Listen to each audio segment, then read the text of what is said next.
Gestational trophoblastic disease.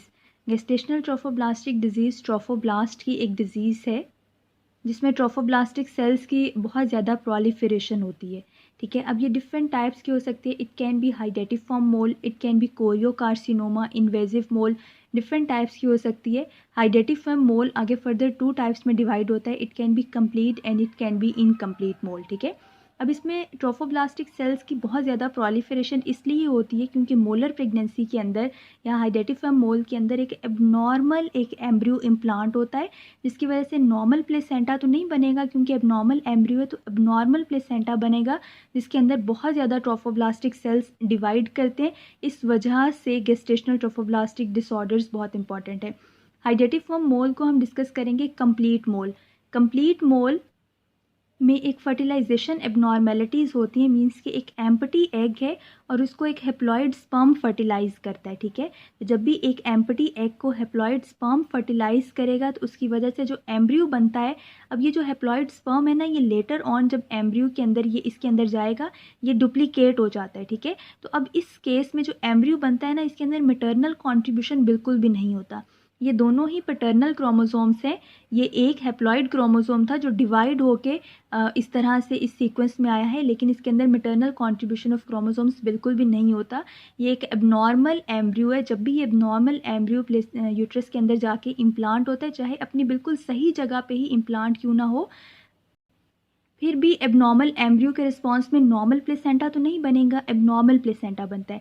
Placenta के अंदर trophoblastic sales होते हैं, तो जब एक एबनॉर्मल एम्ब्रियो है तो ट्रोफोब्लास्टिक सेल्स की भी एबनॉर्मल प्रोलिफरेशन होती है, जिस वजह से मोलर प्रेगनेंसी होती है। ठीक है, जब ट्रोफोब्लास्टिक सेल्स बहुत ज़्यादा प्रोलिफरेट करते हैं तो इसकी वजह से यूट्रस का साइज़ बड़ा होना शुरू हो जाता है और एबनॉर्मल एम्ब्रियो की वजह से एक फीटस नहीं बनता। ठीक है, फीटस नहीं बनेगा तो हमें फीटस नज़र भी नहीं आएगा, कोई फीटल पार्ट्स नहीं होते, लेकिन बीटा एचसीजी का लेवल बहुत ज़्यादा होता है। वो इसलिए ज़्यादा होता है क्योंकि ट्रोफोब्लास्ट बहुत ज़्यादा डिवाइड हो रहे हैं, बहुत ज़्यादा प्रोलिफरेशन की वजह से सिंथेसिस ट्रोफोब्लास्ट से बीटा एचसीजी बनता है। तो बीटा एचसीजी का लेवल 1 लाख से भी ज़्यादा होता है। नॉर्मली प्रेगनेंसी में 2 to 3,000 इंटरनेशनल यूनिट पर लीटर से ज़्यादा होता है, लेकिन इस केस में चूंकि ट्रोफोब्लास्ट सेल्स बहुत ज़्यादा डिवाइड हो रहे हैं तो बीटा एचसीजी का लेवल 1 लाख से भी ज़्यादा होता है। ठीक है, मोलर प्रेगनेंसी के केस में यूट्रस लार्ज फॉर डेट होता है। फॉर एग्जांपल कि अगर एक फ़ीमेल 9 वीक प्रेग्नेंट है तो उसका जो यूट्रस है वो 13 वीक्स तक होगा। इसकी रीज़न क्या होती है? एक तो ट्रोफोब्लास्ट सेल्स की बहुत ज़्यादा प्रोलिफरेशन की वजह से यूट्रस का साइज़ बड़ा होता है। दूसरा, इस केस में ब्लीडिंग होती है और वो ब्लड सारा यूट्रस के अंदर ही कलेक्टेड रहता है, जिस वजह से यूट्रस का साइज़ बड़ा होना शुरू हो जाता है। ठीक है, और वेसिकल्स पास होते हैं। इसको हम इन्वेस्टिगेट किस तरह से करते हैं?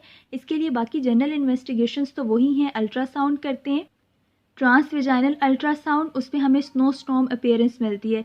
इसके अलावा सीबीसी करवाएंगे, बीटा एचसीजी करवाएंगे, बीटा एचसीजी का लेवल बहुत ज़्यादा हमें मिलेगा।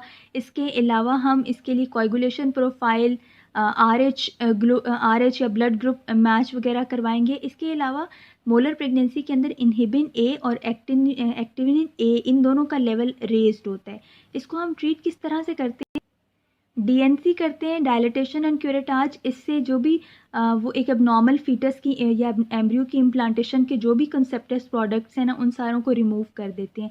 This is the method of choice. इसके अलावा हिस्टेरेक्टमी कर सकते हैं। अगर एक फ़ीमेल उसकी फैमिली कंप्लीट हो चुकी है तो उस केस में हिस्टेरेक्टमी करेंगे, लेकिन अगर उसकी फैमिली कंप्लीट नहीं हुई फिर डीएनसी करते हैं।